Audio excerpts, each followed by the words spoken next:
Hello mga kawawmat, in this video lesson, we will discuss how to construct the frequency distribution table. So bago tayo mag-proceed sa measure of central tendency, yung to compute the mean, median, and mode, group and ungroup data, at sa iba pang let's say the measures of variation and position. So una muna natin gagawin ay kailangan marunong tayo mag-construct ng frequency distribution table.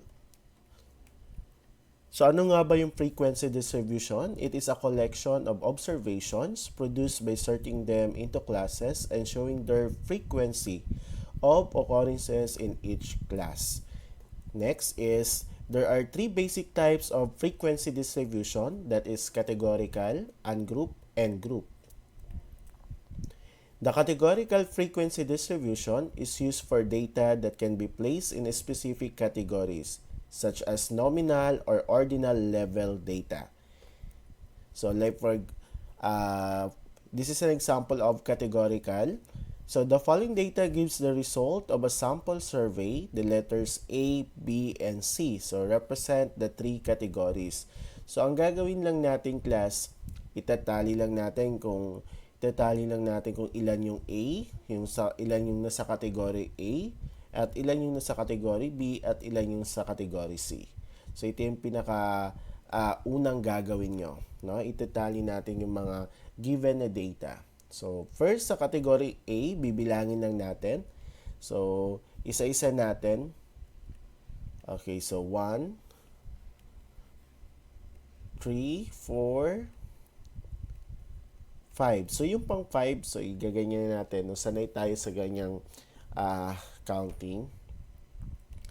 And then, so ibig sabihin class, sa category A, meron tayong 6. So ilagay lang natin dito sa frequency natin yung number na 6. Next, for category B, so ganun lang din ang gagawin. Bibilangin lang natin. So 1, 2, 3, 4, 5, 6, 7, 8, and 9. Okay, so 9 yung category B. And for category C, so pwede natin bilangin na lang since tatlong category lang naman sila. So bilangin na lang natin yung hindi natin na-cancel. So 1, 2, 3, 4, 5, 6, 7, 8, 9, 10, 11, 12, 13, 14, 15. So ibig sabihin sa category C, meron tayong 15. Okay? So para ma-check natin na tama yung tally natin, ibig sabihin na tama itong tally natin. So ang gagawin nyo class, add natin yung frequency natin. So dapat 30 kasi yung sa given natin 30 yan. So if we're going to add 6 plus 9, 15 plus 15, that is 30. So yung example number 1 ay under sa categorical, no? Next natin is for group data, yung mas marami na yung mga scores or yung given na data. So, paano natin gagawin? So, dito, may mga terminologies tayong ginagamit. Okay? Kung saan may encounter nito mamaya sa susunod na mga slide. Pag sinabi nating lower class limit, that is the smallest data value that can be included in the class. The upper class limit, the largest data value that can be included in the class. And the class boundaries are used to separate the classes so that there are no gaps in the frequency distribution. The class mark is the midpoint of the classes. So, makukompute natin yung class mark by using this formula. So, lower limit plus upper limit divided by 2. The class width, this is the difference between two consecutive lower class limits. Sa ibang book, tinatawag din tong class size. And then the cumulative frequency, the classes are increasing order, is the sum of the frequencies for the class in all previous classes. So itong mga terminologies gagamitin natin to construct the frequency distribution table. For example, the following are the scores obtained by 40 students of grade 10 Makati in a 100-item mathematics quiz. So ito yung given score nila ng 40 students. Step 1, so ang unang yung gagawing class is to arrange the score from lowest to highest. Or sa iba, hindi na nila ina-arrange yung given na data from lowest to highest. Pero mas maganda class, mas madali natin para organize at madali natin makuha mamaya yung frequency. So, i-arrange natin from lowest to highest. Okay? So, yung unang yung gagawin. Arrange mo muna yung given scores nyo o yung given data nyo from lowest to highest.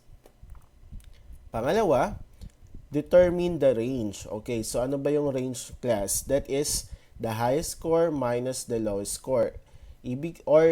This is the highest value or minus the lowest value. Since na-arrange natin yung scores natin from lowest to highest, mas madali natin ma-identify or makuha kung ano yung highest score at saka yung lowest score.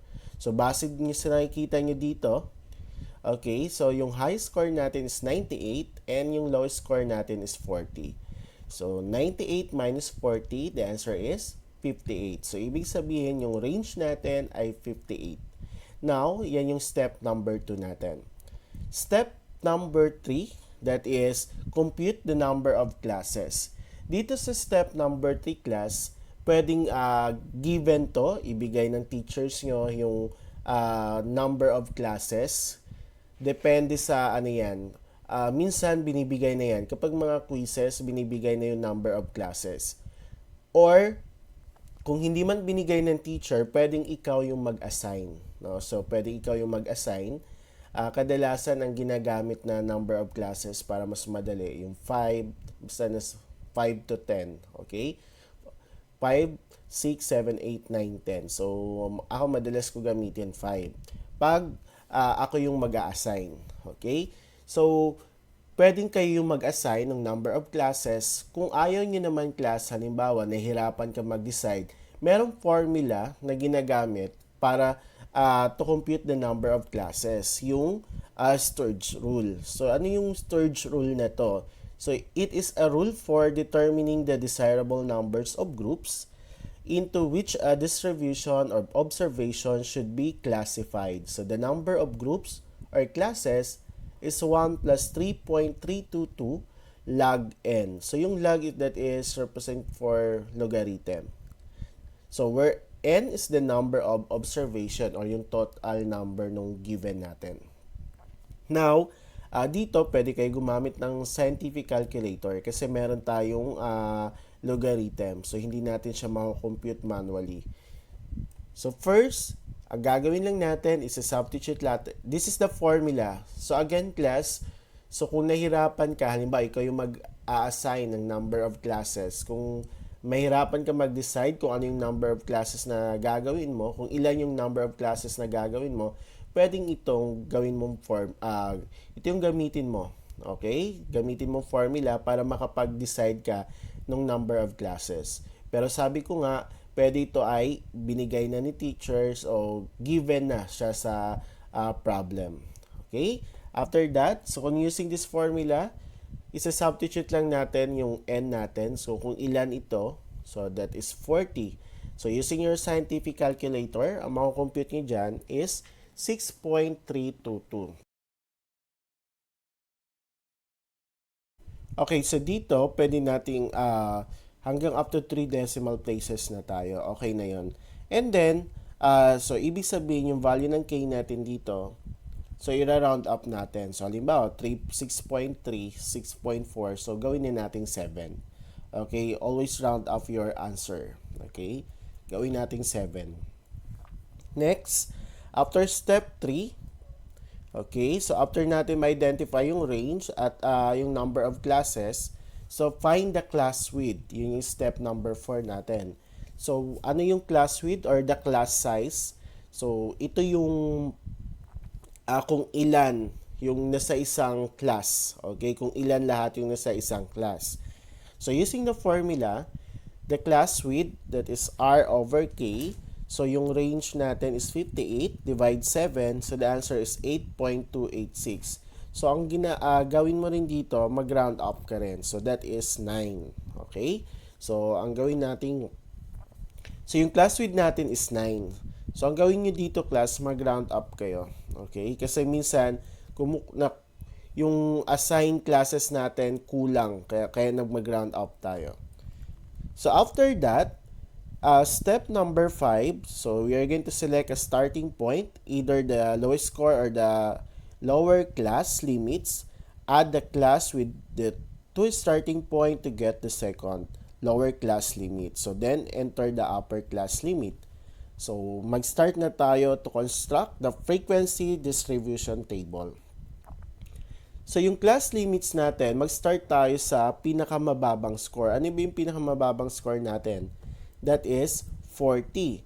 So paano natin makuha? So yung 40 na yan, yan yung pinakaunang ano din natin, lower class limit. Okay? So paano natin makuha yung next class limit? Okay? Yung second lower class limit. So i-add lang natin yung na-compute nating class width. Okay, so that is 9. So add lang natin doon. So that is 40 plus 9. So that's 49 plus 9 plus 9 again, 58. And then plus 9 again, that is 67. Okay, plus 9. So hanggang sa makarating kayo dito. So ito, yung bilang na to class, so 1, 2, 3, 4, 5, 6, 7. Ito yung ano natin, yung number of classes kanina, no? 'Di ba kinompute natin yung number of classes? So 7. 7 yung nakuha natin. So ang ilagay natin, magko-construct tayo ng 7. Okay? And then after nung step number 4 na makompute natin yung class size or class width, so gawa tayo nito. Okay? Magsisimula na tayo mag-construct ng frequency distribution table natin. So ang unang gagawin, mag-start kayo sa pinakamababang score or yung data na binigay sa inyo, that is 40. And then, para makuha natin yung second lower class limit nyo, i-add nyo yung na-compute nating class width or class size. So, kagaya ng ginawa natin dito. And after that, so paano natin makuha yung upper class limit? So, ang tawag natin dito class is yung lower class limit. So, paano natin makuha yung upper class limit? Okay, so titingnan nyo lang. So, dito ay 49. So, ibig sabihin, ang start dito 49. Yung unang class natin, 40 to 48. So, dito, 49 to 57. Okay, so ganun lang din yung class. So, add lang din kayo ng 9 dito. So, 48 plus 9, that is 57. Or, tingnan nyo na lang. Ito yung next lower class limit natin, 67. So, bago yung 67, that is 66. Okay? Hanggang sa mapunta kayo dito. Again, ang tawag natin dito is the lower class limit. Dito, upper class limits. Okay? Next natin, gagawin. So, step number 6, find the boundaries by subtracting 0.5 from its lower class limit. So, ibig sabihin class, yung every lower class limits natin, babawasan natin ng 0.5. And then, mag-a-add tayo ng 0.5 sa upper class limit natin.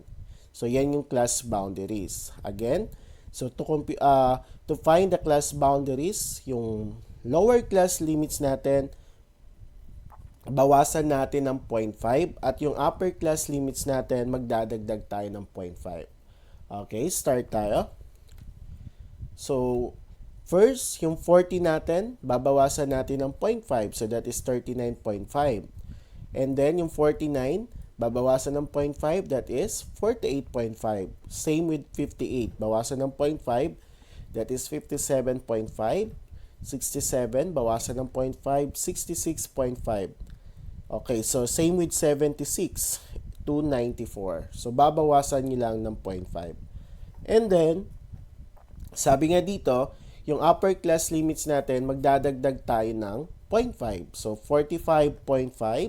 45 plus 0.5, that is 40. It should be 48 pala to class. Okay, 48. So, hindi natin nabago. Sige, edit lang natin. Okay, so, pinalitan ko lang ito class kasi kanina 45 ang nakalagay. So, this is add lang tayo, no, 48.5. So, add ulit ng 0.5 dito sa upper class limit natin. That is 57.5, 66.5, 75.5, 84.5, 93.5, and 102.5. So, yan yung class boundaries natin. So, nakuha na natin yung class limits, yung class boundaries, ano yung step number 7. Sa step number 7, itatali na natin yung classes natin. Okay, first, yung una class, bibilangin natin yung nakakuha ng scores from 40 to 48. So, mula dito, okay, sa given natin kanina, bibilangin natin kung ilan ang nakakuha ng scores from 40 to 48. So, ibig sabihin, mula lang 40 hanggang 48. Hindi kasama si 49, hindi kasama si 50. Hanggang 48 lang. Kaya sabi ko sa inyo, mas maganda na naka-arrange siya from lowest to highest. Kasi madali natin bilangin. So, tingnan natin, ilan ang nakakuha ng ilang estudyante ang nakakuha ng scores from 40 to 48. Okay, so bibilangin lang natin. That is 1, 2, 3, 4, 5, 6, 7, 8, 9. So, meron tayong 9 students na nakakuha ng scores from 40 to 48. Okay, next. 49 to 57. So, ilan naman yung estudyante nakakuha ng scores from 49 to 57. So, bilangin ulit natin. So, that is 1, 2, 3, 4, 5, 6, 7, 8, 9. So, 9 ulit. Okay? So, 9. Another. So, yung 58 to 66. So, ilan yung nakakuha ng scores from 58 to 66. Okay, so, bilangin ulit natin. So, 1, 2, 3, 4, 5, 6, 7, 8, 9, 10, 11, 12, 13. So, 13 students. Okay? 13 students ang nakakuha ng score from 58 to 66. Next. Students na nakakuha ng 67 to 75. Okay? So, ilan ang nakakuha ng scores from 67 to 75? So, dito wala tayong 67. So, mag-start na tayo sa 70. Okay? So, wala tayong 67, wala rin tayong 68, saka 69. So, start tayo sa 70. So, ilan? 1, 2, 3. So, may tatlong nakakuha ng scores from 67 to 75. Next, 76 to 84. Ilang estudyante nakakuha ng scores from 76 to 84? So, meron tayong 4. So, 1, 2, 3, 4. So, that is 4. Next, ilan ang nakakuha ng score na 85 to 93? So, 85 to 93. So, meron lang isa. Okay, isang nakakuha. And then, isa rin ang nakakuha ng score from 94 to 102. Okay, yung score niya is 98. So, therefore, isa lang. So, para ma-check natin na tama yung tally nating class, add natin ito lahat. So, kapag yan ay 40, ibig sabihin, tama yung pagtally natin. Okay, at pagkuha ng frequency. So, yan yung step number 7. So, we're going to tally the frequency of each class. So, next. Step number 8, so determine the class mark for each class interval. So, paano natin kinocompute yung class mark o yung midpoint?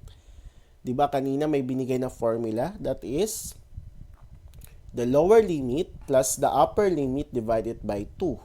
So, isa-isa natin gagawin yan class. So, halimbawa, class mark nitong unang classes natin. Unang 40 to 48. So, yung 40 to 48, ano yung lower limit natin dito? 40. And then yung upper limit, 48.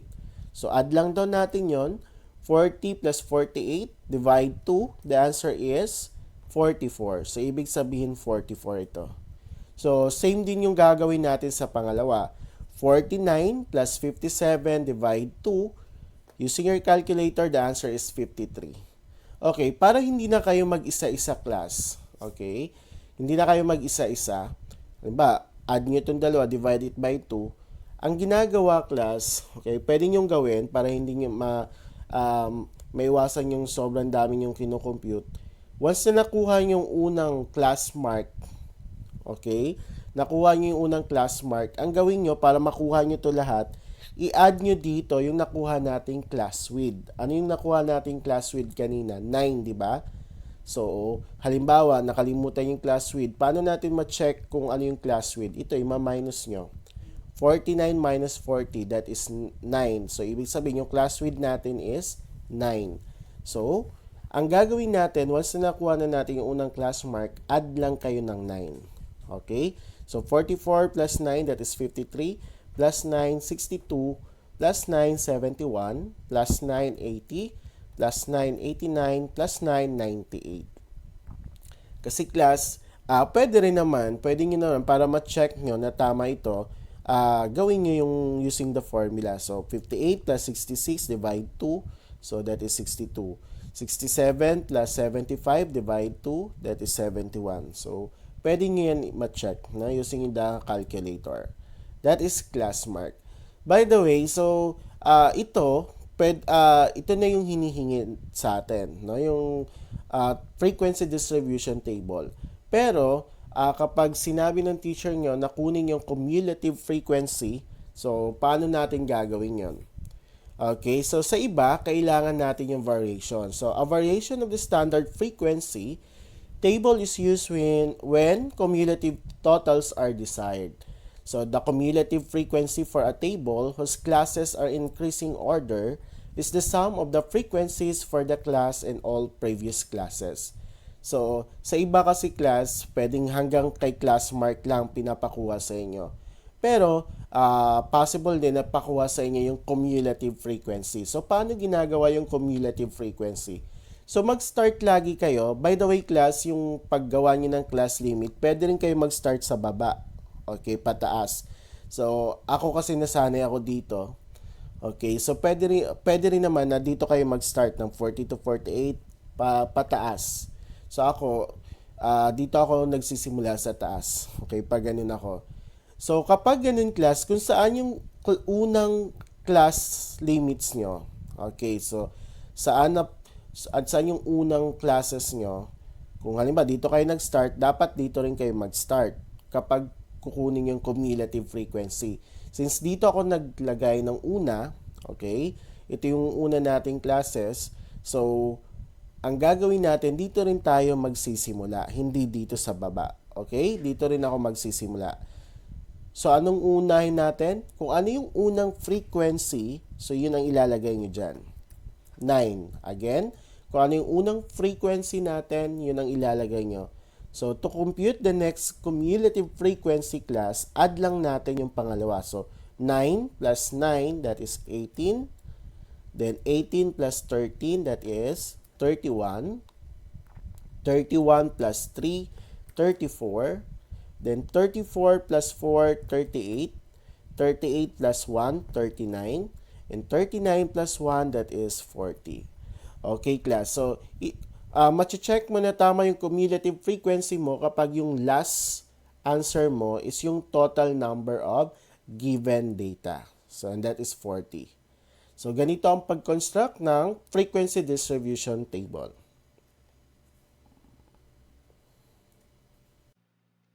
Thank you for watching this video. I hope you learned something. Don't forget to like, subscribe, and hit the bell button para updated kayo for more video tutorial. This is your guide in learning your math lesson, your Wow Math channel.